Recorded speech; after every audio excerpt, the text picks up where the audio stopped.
Welcome to Can You Please Just Listen? Podcast where we read to each other books we like, and we talk about it while we do it. This is going to be an episode about Nancy Drew. Nancy Drew. This is going to be chapter 6 of The Secret of the Old Clock, and this is episode 12 of the podcast that you're listening to right now. It's probably right like here, like it's also here. The information comes right here. Literally. There's some information over there, but it's like mostly right here. I believe the social media is here. The episode title is here, and then the website is like right there. So we're just aimlessly pointing at this point. This is staying in, by the way. Jesse's being serious. I'm mocking him to no end. Welcome to our marriage again. We're back in counseling with you guys. This is the second time we've done this. If you can't laugh in your marriage and tease each other, then what's the point?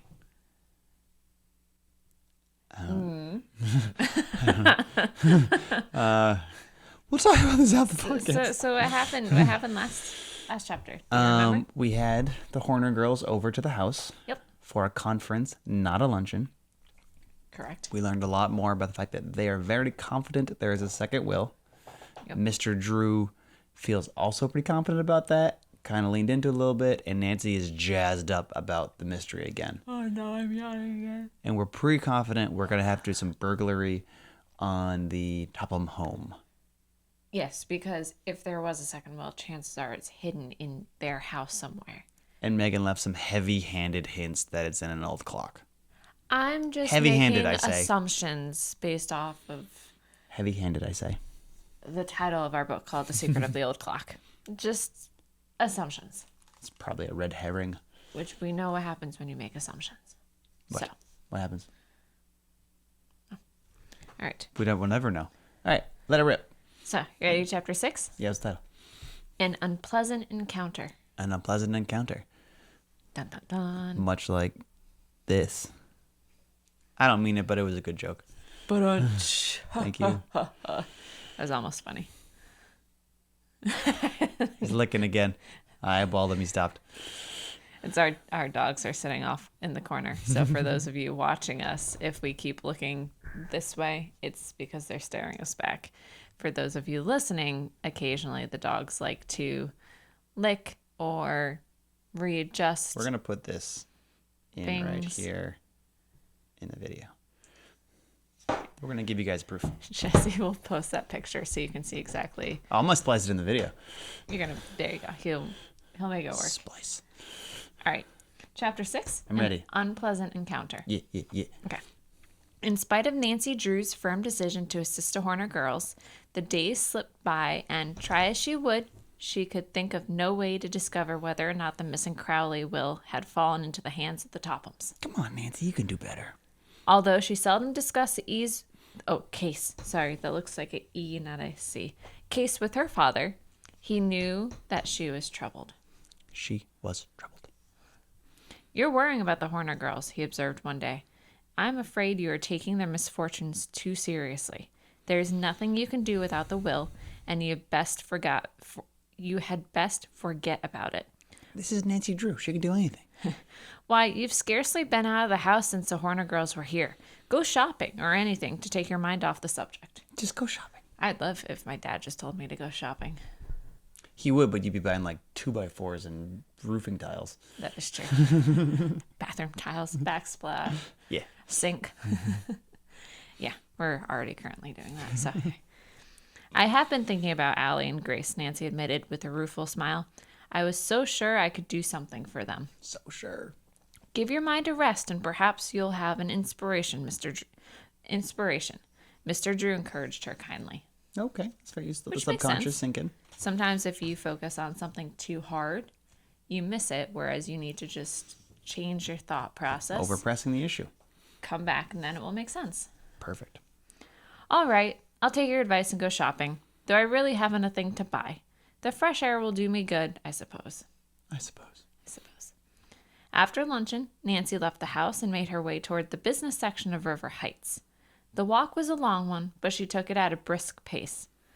Nancy naturally was athletic, and as she swung along, more than one passerby turned to look after her in admiration. She's just strutting her stuff on the sidewalk, and people are like, wow, look at her go. Are we thinking it's because she's just so athletic, or it's a little creepier? I think it's because she's so naturally athletic when she walks. I prefer that. I also think it's a young woman is walking alone on the sidewalk at a decent pace. Fair enough. After window shopping for a time, she Was it in quotes? It's in Jeez. quotes. It's in quotes. I like it. After window shopping for a time, she wandered into a department store more from curiosity than because she had anything to buy. She moved about aimlessly, gazing at whatever struck her fancy. Ooh. I say that a bunch. Suddenly, Nancy's attention centered upon two girls who were hurrying down the aisle ahead of her. Horners or Tophams? What do you think? I think Horners. She stopped short and stared. Though their backs were turned, she had recognized them. Ada and Isabel Topham. I'm sure I don't want to tag them around. This is why I I'll don't just gamble. slip down another aisle. But Nancy Drew never carried the thought into action, for at that very moment she saw Ada brush carelessly against a counter of expensive vases.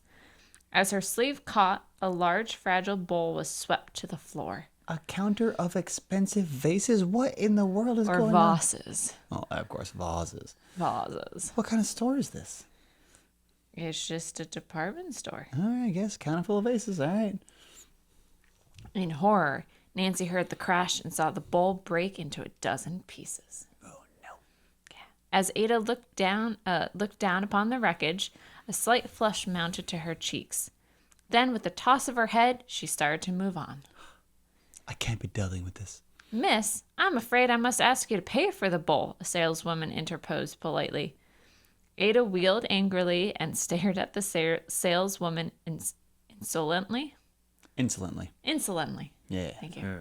Okay. I'll not pay for it, she snapped. I didn't break it. Ooh, girl, you lying? But miss, I saw you knock it off the counter, the saleswoman protested. Nancy's gonna get involved.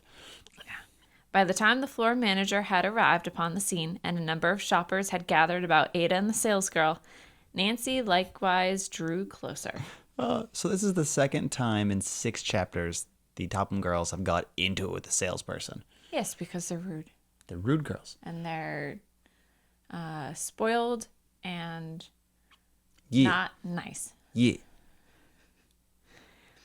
This impudent. Oh no, Reading's tough, man. I get it.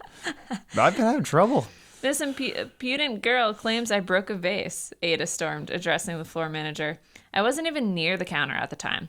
However, I did see her knock it to the floor herself. Isn't that so, Isabel? I wasn't near it, but I saw what happened. Okay. Yeah. Solemnly, Isabel agreed to the untruth.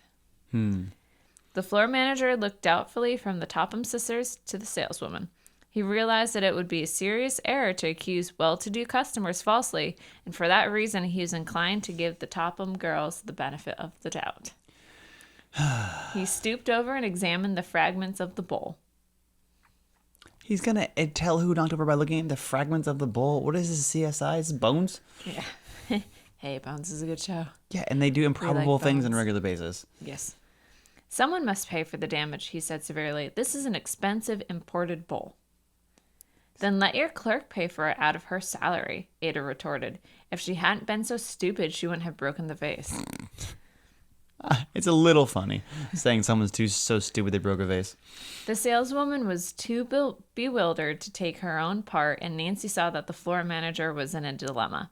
As she sensed that he was about to exonerate Ada from all blame, she stepped forward. Let's go, Nancy. Justice. You must be mistaken, Miss Topham, she said quietly. I'm certain the saleswoman did not break the bowl, for I saw the accident myself.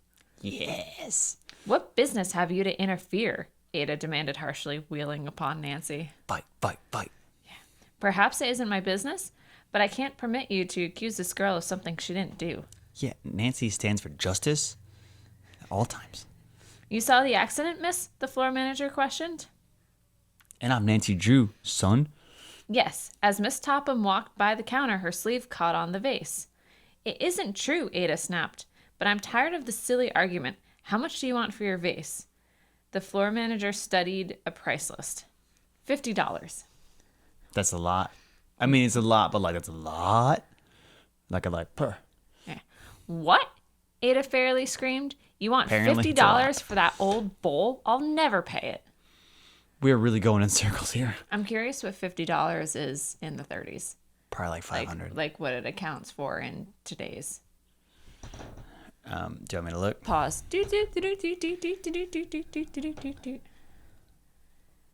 It's going to be a second. $50 in, oh, that did not, I spelled dollars wrong. Doll hairs. In 1930, value today. 900 today. Okay. Yeah. So that would be a absurd amount. $1,000 vase. Yeah. The vase was imported from Italy, miss, and I'm afraid you must pay the price asked. Do you know who I am? Ada inquired loftily. I think everyone in the city knows about the Richard Tophams, the floor manager returned warily. No, the floor manager's like, just make it go away. My father owns... He doesn't own the store, the man interrupted with growing impatience. If you refuse to pay for the vase, I shall be forced to turn you over to the authorities. You're gonna get arrested. You wouldn't dare, Ada gasped. Never in all my life have I been insulted like this. Probably by Nancy you have recently. Isabel, who was slightly more reasonable than her sister, now held a whispered conference with Ada. All right, I'll pay for the bowl, Ada decided as she took out her checkbook. But let me warn you, the matter won't be dropped here. Ooh, what is it? What are you gonna do? She turned upon Nancy Drew and eyed her coldly. I'm not through with you either, young lady. You'll pay for this outrage. Aren't they like the same age? Yeah, and I thought they knew each other. Yeah, they hate each other. So why is she young lady? Because she's being rude. Yeah. Nancy made no reply but continued to smile pleasantly, an act which further enraged the Topham sisters. Hastily settling for the damage Ada had done, they sailed grandly out of the store. I like sailing grandly out of anywhere. That's cool. Yeah. Gratefully, the saleswoman thanked Nancy. You don't know how I appreciate the way you took my part. I couldn't have paid for the bowl, and if you hadn't said what you did, the floor manager probably would have discharged me. Yeah, it'd be brutal if you're just like a regular working person and have to drop $900. That's like probably 2 weeks' salary for this store clerk woman. Yeah. Also, the fact that her boss just so easily. It's also changed. the time. Yeah. That's the same, dude. Yeah. Rich people. Okay. Do you think a wealthy young woman in a Target would ever get in trouble? I don't. No. Yeah. I saw her break the bowl, and I was determined to see justice done.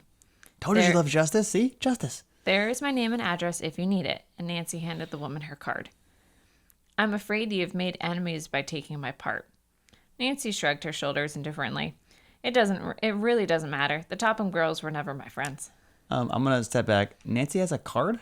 Like a personal card? Nancy has a card. That's amazing. And just like, I'm Nancy, this is what's up? Yeah, That's apparently. sick. We need more of that. I'll do it. But they may try to get even with you. They're very spiteful. Let them try, Nancy smiled. However, I don't believe there is any need to worry. Their talk is mostly bluff.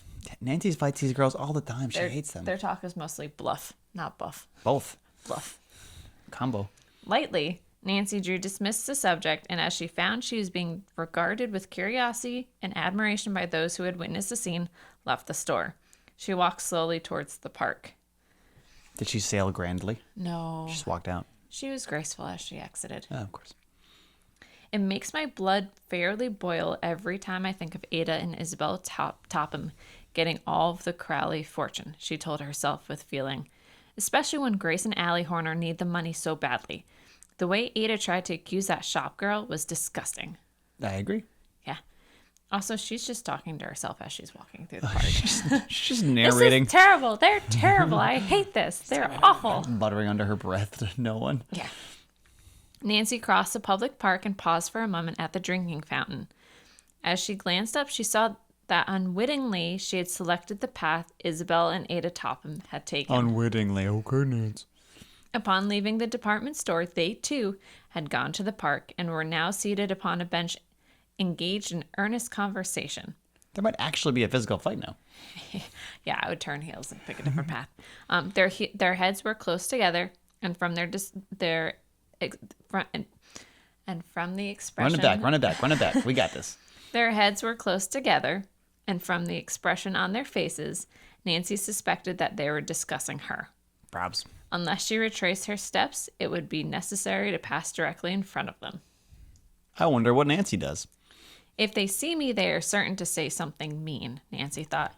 And if they do, I'll be sure to lose my temper. I know. She decided impulsively, I'll take the path through the bushes and avoid them. I love she's like, I know I'm going to freak out if they yell at me. I'm going to dunk on these girls. I got to stop this. She's like, I can pass behind the bench and they'll never notice me. So she's going to cut through the woods around them. Okay. She's trying to be the Yep. something. All right. So Ada and Isabel were so engrossed in their conversation that they failed to notice Nancy's approach. Chuckling to herself, Nancy left the sidewalk and quietly made her way down the path, which was shaded with overhanging bushes.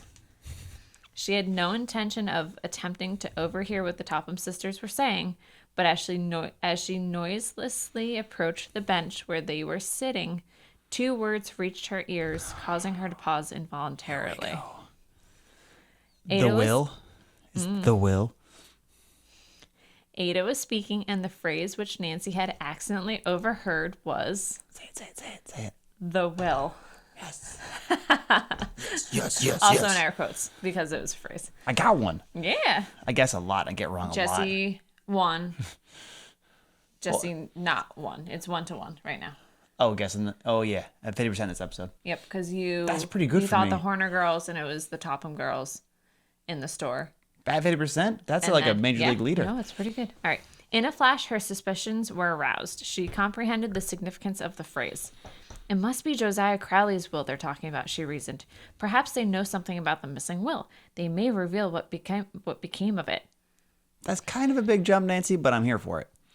With the instinct of a detective, Nancy Drew crept cautiously closer.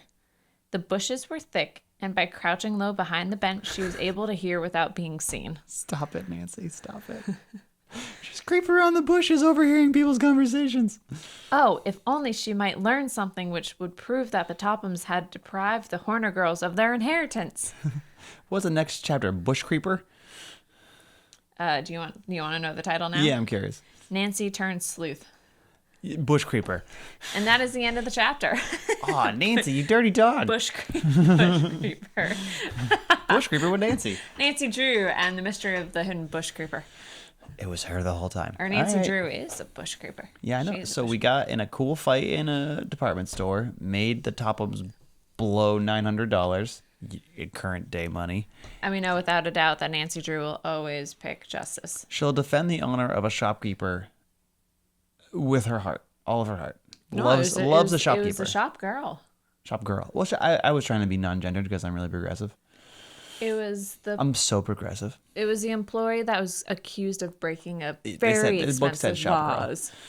The book did say shop girl, but I'm just like, It's also the 30s. Like I could think of like Marvelous Mrs. Maisel at they the said makeup wild counter. stuff. So it probably was like filing style. I'm sure her freaking shirt said shop girl on it. It was probably pretty aggressive. Probably. Girl. Also, why are the faces just hanging out on the That's what I was edge asking. Why is there of the $1,000 counter vases that- just chilling? Yeah. If a sleeve can catch it, what kind of sleeve are you wearing? Like, what is? Look how tight this is. What am I gonna catch on this? I'm thinking it's probably more like a flowy frock. This flow here, you're not Yeah, catching a there's vase. flow, but I mean, Is well, it if a I'm- pointy vase? If I'm, Is it sharp? It's a sharp bowl. well, it's a broken vase now. Very sharp now. We need answers. It's imported from We need a Italy. detective. To get Ooh, it. Nancy. Well, we gotta wait till next week. She'll turn sleuth. Gotta wait 2 weeks. Ooh, yes. Join us in 2 weeks. Find out how Nancy Drew becomes more like a detective than she We'll already be is. in a bush overhearing conversations. It's gonna be very exciting. It could be at your house. Listen to you talk. No, that's creepy. Don't say that. That bush is shaking. It's me. I'm listening. You're sleuthing. I'm Nancy. Oh, okay. I always thought I was Nancy in this situation. Wait, what? Are you doing anything on Nancy? You thought you were Nancy? I don't know. I'm not Nancy, guys. I was kidding. I'm Mr. Drew. I'm very cool and a lawyer. You're very chill. You are. I'm probably more like his driver who isn't mentioned in the story, but's kind of there in the background doing his best. Thank you for listening. Before this devolves to anything more ridiculous, check us out on the internet. Like, subscribe, whatever it is. Give us 5 stars. Give us a heart. Rate us. Write a review. Whatever your platform supports, we would love it if you did that.